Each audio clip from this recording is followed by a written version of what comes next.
Idemo sada na Klub zastupnika MOST-a nezavisnih lista, završno poštovani kolega Miro Bulj, izvolite.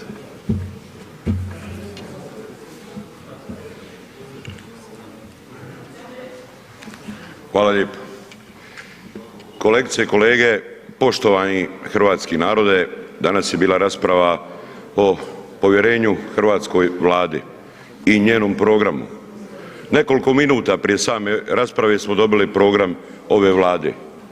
Klub MOST-a je dao konstruktivne prijedloge i primjedbe i kao najaktivniji klub u proteklom mandatu sa najviše zakonskih inicijativa, prijedloga, amandmana, nadam se da ovaj saziv Sabora bez obzira na što odlučujemo sad o Vladi će prihvaćati dobre inicijative bez obzira odakle dolazile što se tiče hrvatskoga naroda, da će biti u interesu hrvatskoga naroda, bilo sa live strane sabornice, centra, s desne strane sabornice. Hrvatska je, 2/3 Hrvatske su prazne. Korona kriza je razotkrila sve loše politike u hrvatskom društvu. Hrvatsko selo je izumrlo. Nismo zaštitili hrvatskog seljaka i poljoprivrednika. Nismo zaštitili našu poljoprivredno zemljište. Druge države su, naše susjedne, zabranile prodaju poljoprivrednog zemljišta. Nismo uzorali, zapuštali smo naše oranice. 800.000 hektara poljoprivrednog zemljišta, uvaženi mandataru, je pod korovom. Nismo samodostatni, uvozimo 3 milijarde EUR-a štetne hrane iz uvoza, preko uvoznih lobija, preko ministarstava. Nije za to kriv hrvatski narod, ni oni naši građani 300.000 koji su otišli u posljednjih 4-5 godina u Irsku, u druge zemlje obrađivati tuđa polja. I od njih hrvatska država danas ima 6% BDP-a od njihovih doznaka, a loše politike su ih poslale. Očekujem, kolegice i kolege, i od vas kao mandatara, premijeru, da ćete prihvatiti demokraciju. Pozivate se kao europski političar, da nećete više nikada pljunuti na referendumske inicijative o izmjeni izbornog zakona.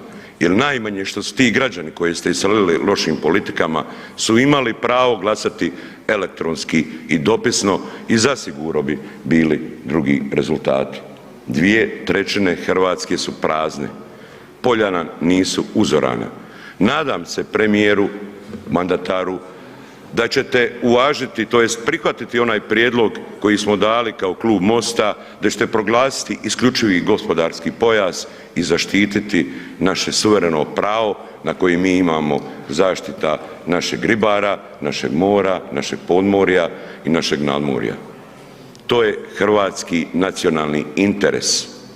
Nadam se da ćete prihvatiti da se naše prijedloge o podjeli poljoprivrednoga zemljišta našem seljaku, jer moramo znati da nikada više nije podijeljeno, premijeru, nikad poticaja, a nikad manje nismo proizvodili.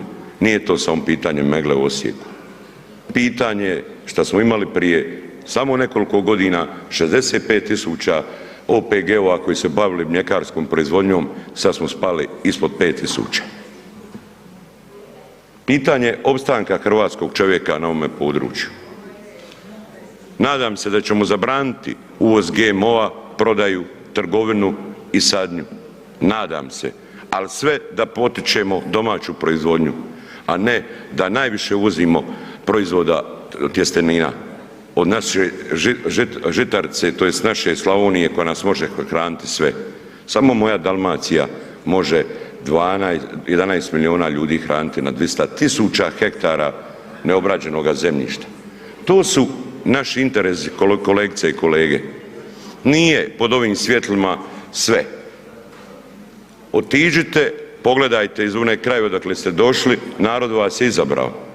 Ljudi odlaze, kao što sam rekao i ponavljao i moje kolegice i kolege, moramo imati pravo sačuvati i referendumom narodu vratiti, sačuvati da referendumom narod odlučuje o bitnim stvarima kao što je stvar uvođenja EUR-a i gašenja kune.